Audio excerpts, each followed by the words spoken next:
I was looking in this law dictionary, and there's what's called a considered opinion.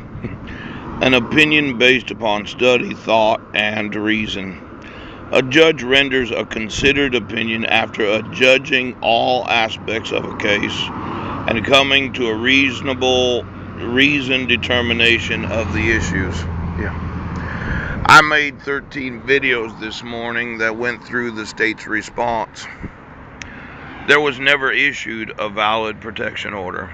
I should have never been arrested. My son should have never been removed from me.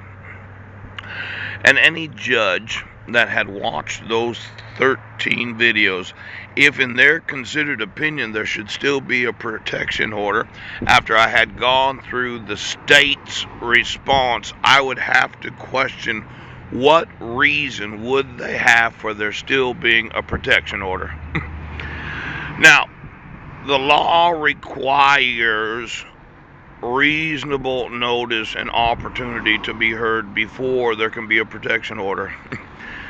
The Constitution requires due process, and that involves having a process server, and it involves having personal service. The law requires the petitioner to sign the protection order, and the respondent has to be given notice and opportunity to be heard. Now, I'm sure there are going to be judges and justices and those in judiciaries throughout the United States that might have watched those 13 videos, or some of them. And if in their considered opinion there should not have been a protection order, I would have to ask, why is there one right now? Now, there's another definition in here. Consequence. The natural result that takes place from an event, that which one would expect to happen. A painful lump on the head is a consequence of a severe blow to the head. Yep. Consequential damages, loss or injury that results indirectly. As an example, a store owner who has a fire loses not only the goods and fixtures that have been burned, but he loses what would have been earned had there been no fire, and he could have continued to sell his merchandise. Now, let's think of the consequences of considered opinions. There's going to be lawsuits throughout the United States. And I'm going to ask them, well, did you watch those 13 videos where I gave a response to the state's response? And then there'll be a question about, well, why didn't you remove the protection order, and why didn't I get an email? Now, the consequence of indecision, the consequence of not enforcing the law, is that you have consequential damages. Now, we've talked about compensatory damages for all the money that I'm not earning from my innovations and the various businesses that I had wanted to be involved in. Then there's punitive damages for knowingly allowing for the crime of violating all 10 amendments, the 11th, the 12th, and the 14th Amendments of the United States Constitution, allowing for the 3rd, the 4th, and Clause 4, the domestic violence against the United States. Then there's Clause number 6, and then today there is the consequential damages of not enforcing Article number 7 of the United States Constitution. Now, I could say, well, here's the damages for the money that I would have been earning if you had enforced my rights. Compensatory damages. And then here's the damages, the punitive damages for obstructing my rights and refusing to enforce the laws of the United States. And now here's what you call the consequential damages for law enforcement not enforcing the laws of the United States when they know that the protection order is invalid. Now, consequential damages are the consequence of judges and justices, sheriffs, police officers, ATF, DEA, Homeland Security, FBI, and CIA not enforcing them.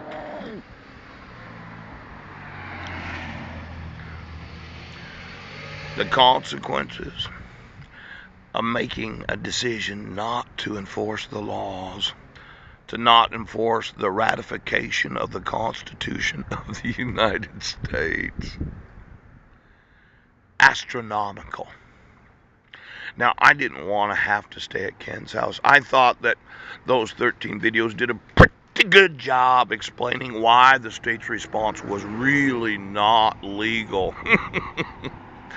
And I had documented, I had went through that protection order, and I didn't want to, but I did go through it, and I saw that there were some forgeries, and quite possibly one of the signatures of Brent Basin's a forgery, and I've seen that was not given actual notice and opportunity to be heard. And I went through, and it was issued for 10 years. 10 years! Without any jurisdiction. Without it conforming to the actual laws of the state of Washington. There's a law here called the Domestic Violence Protection Act.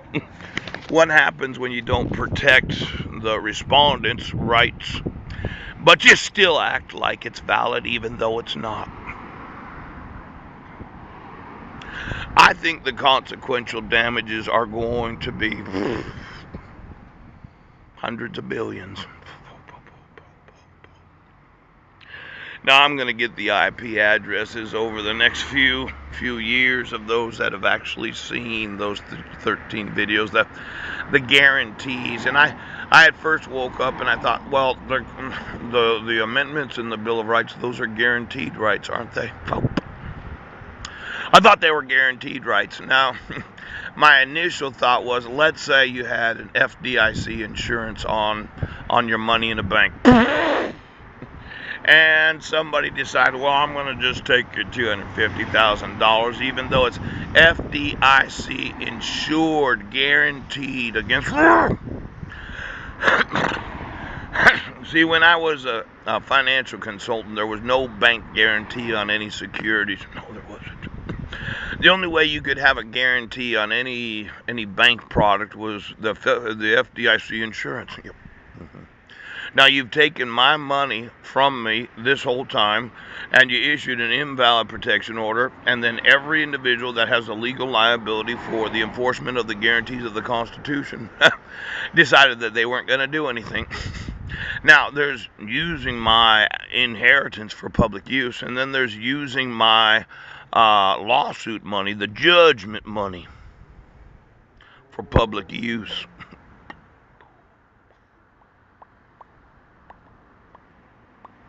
I'm going to call you back in just a moment. Yeah.